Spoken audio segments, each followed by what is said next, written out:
Capítulo número 2. Mi familia Mogul o el pequeño de la manada. Draco Malfoy, el personaje por el que me haría más famoso, era hijo único, nacido en el seno de una familia fría y brutal.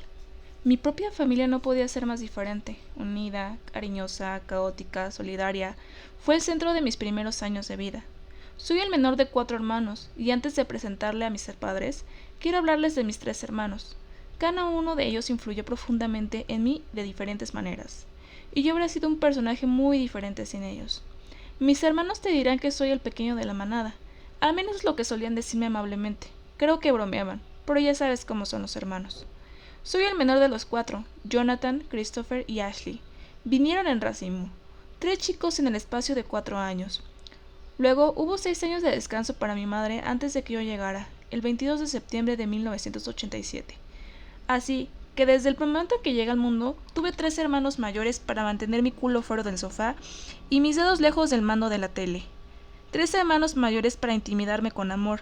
3 hermanos mayores para bromear con que llegue tan tarde, no porque fuera una ocurrencia tardía, sino porque en realidad era el hijo del lechero. Eran y siguen siendo considerablemente más grandes que yo, y todos de más o menos de 2 metros y construidos con edificios de ladrillo. En resumen, 3 tíos mayores que me mantenían en mi sitio, lo cual no está nada mal para un niño que está a punto de embarcarse en una carrera de mago. Mis hermanos no solo me llamaban enano, si se sentían generosos también me llamaban gusano.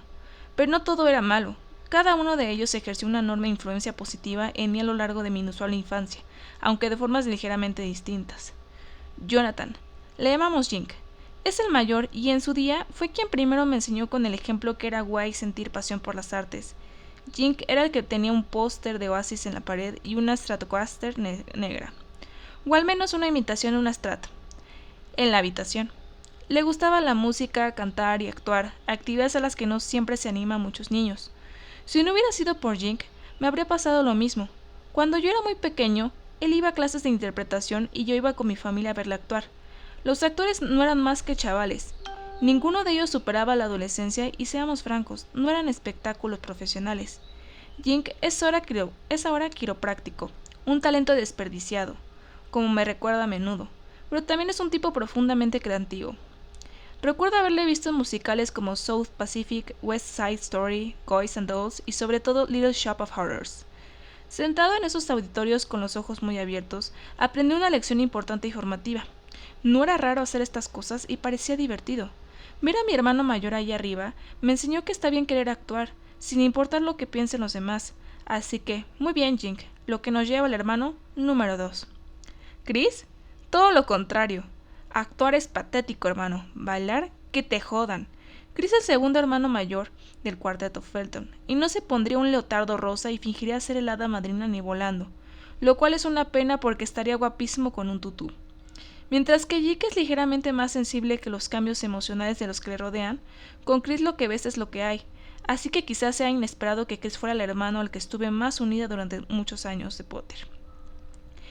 El hermano que me cuidó, me mantuvo con los pies en la tierra y fue la mayor influencia en el Tom de adolescente. Chris me acompañó durante 2 películas medias de Potter. Digo me acompañó, por lo que realmente quiero decir es que durmió en la caravana y aprovechó al máximo el catering gratuito del rodaje. De momento basta decir que Chris no siempre se tomaba en serio sus deberes de acompañante. Con bastante frecuencia salíamos del plato a las 8 de la tarde y producíamos más de 1 hora desde los estudios hasta nuestra zona de pesca local. Montábamos la tienda, lanzábamos las cañas y disfrutábamos de una noche de pesca. Luego, a las 6 de la mañana recogíamos el carrete, empaquetábamos los bártulos y regresábamos ligeramente embarrados a la película. Y fingíamos la amable gente de Warner Bros. Que yo había estado en casa durmiendo a pierna suelta toda la noche. Así que si crees que Draco a veces estaba un poco pálido, no era solo por culpa del departamento de maquillaje. Hubo un tiempo en el que a mis ojos, y supongo que a los de la mayoría, no me cabía duda de que Chris se convertiría en el Felton más famoso. Su reclamo a la fama era uno de los pescadores de carpas más prometedores de Inglaterra. Hay una comunidad muy unida de pescadores de carpas, y entre ellos Chris era uno de los mejores. Fue portada de las revistas Carp Talk y Big Carp, varias veces por pescar peces famosos en lagos famosos, lo que me favoreció entre mis contemporáneos aficionados a la pesca con caña. Le admiraba mucho y ya me consideraba más guay por mi relación con él, y como yo también la admiraba, solíamos ir a pescar juntos casi siempre que teníamos tiempo libre. Debió de ser duro para él que Potter nos cambiara la vida a todos. En un momento era conocido por ser uno de los mejores gran pescadores de Gran Bretaña, y al siguiente todo el mundo le llamaba hermano de Draco Malfoy y le gritaba «¡Sube a tu escoba, colega!». Sin embargo, a Chris se lo tomó con calma y a pesar de todo lo que se me vino encima, fue realmente mi héroe mientras crecía. Me introdujo en el mundo de la música, Bob Marley, The Prodigy, Marvin Gaye y Tupac, que se convertiría en una de mis pasiones de por vida. También me introdujo en otros pasatiempos menos inocentes. Ya hablaremos de eso, la pesca. Sin embargo, era nuestra obsesión. Gracias a Chris, yo era asiduo de Warren Hills Fisheries en Surrey. Incluso trabajaba ahí los fines de semana en los primeros tiempos de Potter, a cambio de un poco de dinero extra y la promesa de pescar gratis. Mi trabajo principal consistía en ayudar con el aparcamiento, así que todos los sábados y domingos estaba ahí a las 6 de la mañana guiando a los ansiosos pescadores hasta el pequeño aparcamiento, ocultando mi pelo rubio blanquecino de Malfoy bajo un gorro de pesca. Después me zampaba un bocadillo de bacon antes de dar la vuelta al lago con una cartera de cuero marrón llena de monedas, vendiendo entradas a los pescadores. No era, debo decir, el trabajo más concienzudo. En una ocasión volví al piso de Chris para ver un gran combate de boxeo que se retransmitía en el Reino Unido a las 4 de la madrugada. Estaba muy emocionado y conseguí quedarme despierto hasta que me comenzó el combate, momento en el que pequeño Tom de 12 años se desmayó. Mi hermano me despertó 2 horas más tarde para ir a trabajar. Conseguí llegar, pero me despertaron por segunda vez cuando el dueño me encontró dormitando bajo un árbol. Mientras tanto, los clientes se habían servido del aparcamiento y todo estaba hecho un desastre. Lo siento, jefe. Podría pensarse que a los clientes de la pesquería les resultaba extraño que Draco Malfoy les dijera dónde poner sus 4x4 y les cobrara su dinero, pero me las arreglé para permanecer bastante en el anonimato. De hecho, puedo contar con los dedos de una mano las veces que me reconocieron. La clientela de la pescadería era un tipo muy particular de viejo gruñón, o eso me pareció en aquel momento. Ninguno de ellos me había reconocido y me permito decirles el número de chicas adolescentes que acudían a pescar carpas al amanecer de un sábado por la mañana era limitado. De vez en cuando aparecía algún periodista y escribía algo sobre mi actuación mogul, y de vez en cuando el dueño de la pescadería no dejaba de hacer un poco de publicidad por su cuenta. Pero en general me limitaba a disfrutar del trabajo, y lo disfrutaba, no por las 20 libras en metálico que recibía al final de cada jornada laboral, sino por la pesca gratuita. Ese era el principal atractivo para Chris y para mí. Estamos obsesionados con los peces, por supuesto, pero aún más con todo lo que nos acompaña: la luna, las estrellas, la proximidad de la naturaleza, las cañas, los carretes, los vivacs y por supuesto los boilies. Los boilies son un tipo de cebo de pescado del tamaño de una canica grande, que se prepara en la cocina con todo tipo de sabores repugnantes y malolientes, como hígado de calamar y cangrejo de doble monstruo, elementos que no desentonarían en una clase de pociones. Solíamos cocinar los boilies en casa de la completa exasperación de mamá, por el desorden y el hedor, jurando a ciegas que realmente lo limpiáramos todo antes de salir a nuestra querida pesquería. Mi tercer hermano, el más cercano a mí a mi edad, y en cierto modo el hermano con el que compartí la mayor parte de mis primeros años de vidas, es Ash. A diferencia de mis hermanos mayores, teníamos la edad suficiente para ir al mismo colegio al mismo tiempo, y dicho así, es útil tener un hermano mayor en el mismo sitio, sobre todo si están hechos como lo estaban Ash entonces. Ash y yo compartimos un sentido del humor muy particular. Siempre veíamos juntos Los Simpsons o Beavis and Butthead. Incluso ahora le hablo más con la voz de Beavis que con la mía. A veces tenemos que contenernos cuando estamos en público. Hacíamos deporte juntos. Después de ver a Space Jam, le pedíamos a mi madre que pusiera una canasta de baloncesto en el jardín. Y después de ver The Nighty Box, tuvimos una fase en la que queríamos ser jugadores de hockey sobre hielo. Ash tiene un corazón enorme, mi sentido del humor favorito y es uno de los chicos más simpáticos del mundo, pero sufrió grandes cambios emocionales de principio a su adolescencia, hasta el punto de que cuando llegó a la adolescencia dejó de querer ir al colegio e incluso salir de casa. Su constante sensación de no estar del todo contento con quien era hizo que acabara pasando largas temporadas en salas cerradas de hospitales. Recuerdo que lo visitaba a menudo después del colegio en un hospital de Guildford.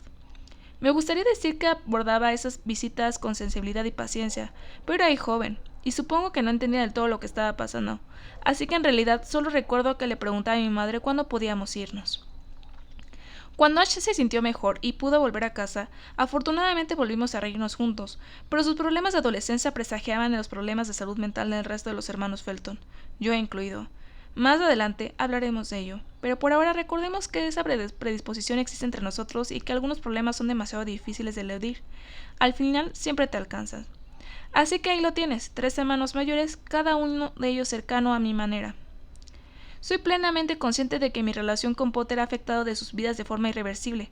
En cierto modo, siempre serán conocidos como los hermanos de Draco Malfoy, pero también soy consciente de que cada uno de ellos ejerció una influencia distinta sobre el joven Tom.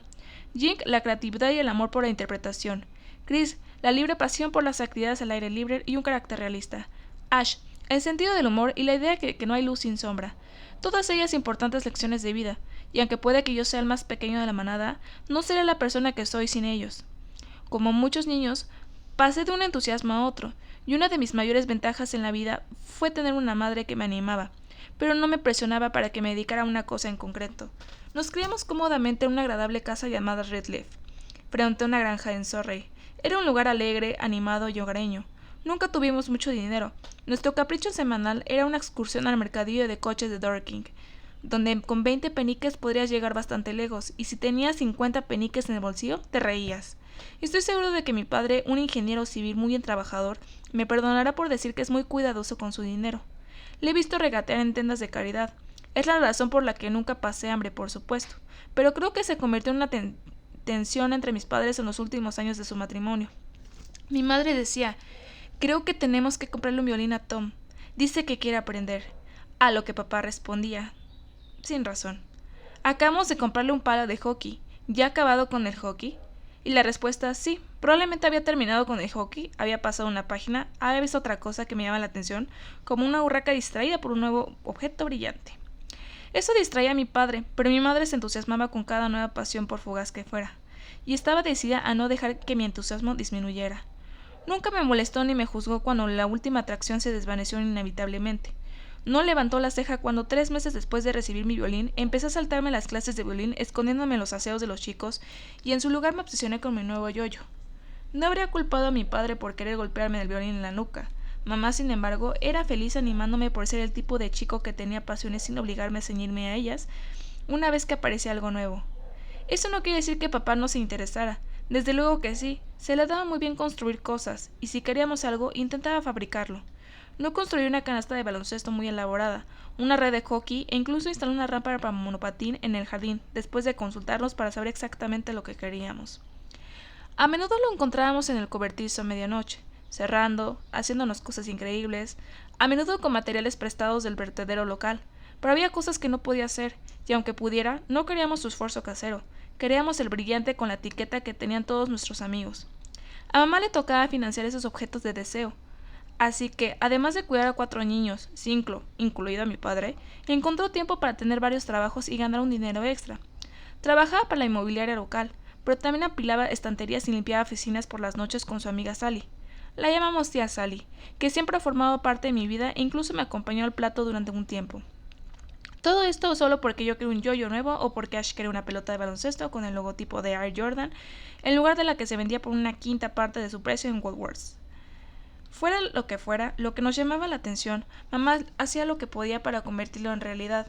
En resumen, mi madre es una de las razones por la que estoy donde estoy. Aunque nunca me empujó a ser actor, podría haberme propuesto ser violinista profesional, portero de hockey sobre hielo o yoyo. A ello no le habría dedicado, pero una cosa es segura. Fuera lo que fuera, mamá me habría ayudado a conseguirlo. Papá era el más bromista de la manada. Le encanta no tomarse demasiado en serio a sí mismo y siempre encuentra la manera de hacer una broma o de deslizar algún tipo de humor autocrítico. Piensa en Del Boy, Blackbeard y Basil Fawlty, todo en uno. Es un rasgo que heredé de él y que sigo utilizando hoy en día. En mi trabajo a menudo te encuentras en situaciones de las que conoces a gente nueva y hay que romper el hielo rápidamente. Siempre intento utilizar un poco de humor desarmante, un poco de eufonería, que es una técnica que aprendí de mi padre. El trabajo de mi padre como ingeniero civil implicaba ocuparse en grandes proyectos de construcción en todo el mundo, lo que a su vez significaba que a veces estaba tan lejos de casa que, sin embargo, a medida que crecía, su trabajo le alejaba aún más de casa. Esta ausencia se hizo más evidente cuando él y mi madre se separaron. Estuvieron casados 25 años y recuerdo que eran muy cariñosos, sobre todo durante nuestras vacaciones anuales de camping. Recuerdo que se llamaban Osito de Miel y Cariño.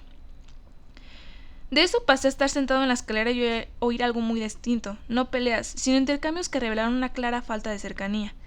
En la época de la primera película de Harry Potter, recuerdo que mi madre llevándome al colegio y diciéndome con toda naturalidad, Tu padre y yo nos vamos a divorciar. No hubo una gran canción ni baile, fue un momento clásicamente británico y pragmático. Y no recuerdo haber sentido ninguna angustia ni enfado cuando mi madre me dijo que mi padre había conocido a otra persona. Al fin y al cabo yo solo tenía 2 años y me preocupaba más con qué chica iba a intentar ligar en el patio ese día. Después de eso, papá se mudaba durante la semana y volvía a casa los fines de semana, cuando mamá se iba con su hermana, mi tía Lindy. Una situación poco habitual. Supongo que duró un par de años. Era genial para nosotros como adolescentes porque no significaba que cuando llegaba el fin de semana podíamos salirnos con la nuestra casi todo. Cuando mamá estaba cerca, apenas podías golpear una caja de cigarrillos en media milla a la redonda sin que gritara «¿Qué estás haciendo, chicos?». Con papá todo era un poco más, lo dejó pasar. Recuerdo que un sábado bajó las escaleras a las 3 de la mañana y nos encontró a mí y a un par de amigos haciendo tortitas en la cocina. «¿Qué demonios estás haciendo?», me preguntó. «Haciendo tortitas». Se encogió de hombros. «Vale», dijo, y luego sonrió y volvió a la cama. El divorcio de mis padres no me disgustó tanto como a otros niños. No quería que vivieran juntos y sufrieran solo porque creían que era lo mejor para mí. Si eran más felices separados, para mí tenían sentido. Incluso cuando mamá y yo nos mudamos a Redcliffe, el único hogar que había conocido, a una casa mucho más pequeña, era una urbanización cercana. Recuerdo que me alegré de que pareciera más feliz, y cuando se avisó el golpe de la mudanza, aceptando que pudiéramos tener Sky TV, me sentí reconciliado. Es increíble todo lo que te parece importante cuando eres niño. Creo que es justo decir que mi padre desconfiaba de mi temprana implicación en la industria del cine. No estaba particularmente preocupado por la fama infantil, pero creo que le preocupaba que no pasara suficiente tiempo con la gente común o moguls. A falta de una palabra mejor, puedo entender su recelo. Había trabajado muy duro para llegar a donde estaba. Tuvo 4 hijos a los 26 años, conocía el valor de una libra y creo que le preocupaba mucho que sus hijos también lo conocieran. Quería que aprendiéramos y emuláramos su increíble ética de trabajo. Debió resultarle extraño que yo empezara a ganar dinero actuando a una edad temprana sin tener que trabajar tanto como él. Quizá le robaron su papel paterno. Era una situación así. Es natural que uno pasó detrás. A veces eso se manifestaba de formas en que resultaban difíciles de asumir. En el estreno de la 4ª película de Potter, tenía a mi padre y a mi madre sentados a ambos lados. Él se burló de mí cuando empezaron a rodar los créditos diciendo: «Bueno, no estuviste mucho en ella, ¿verdad?». Su falta de entusiasmo me pareció dura en aquel momento, pero con la perspectiva que me da el tiempo lo interpreto de otra manera. Ahora sé, hablando con sus amigos y compañeros de trabajo, cómo hablaba mi padre de mí cuando yo no estaba.